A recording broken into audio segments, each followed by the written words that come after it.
إذا أعزائي المتابعين أعزائي الحضور نعود لكم مرة أخرى للحصة الثانية والشوط الثاني من الجانبين ما بين الخليج والأمجاد. الأسباب للأمجاد على حالها كما كانت على مستوى الأولى، بينما الخليج التغيير الأول يتم الآن بخروج ياسر ودخول اللاعب أحمد سحبان على معطيات الأكاديمية الخشاوية في الحصة الثانية.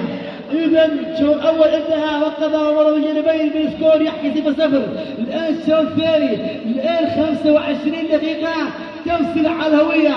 الأمجاد في حال استمراره بالتعادل السلبي أو أينما كان النتيجة إيجابية تحكي وأن الأمجاد هو البطل، بينما الخليج إما الانتصار ولا غيره. وبكورة وبكورة حسابية جولات جولات جولات جولات جولات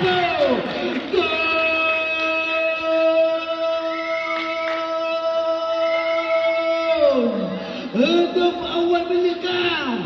الأمجاد يعنون أولا، الأمجاد يعنون أولا أسبقية للكتيبة الأمجاد الخشبية.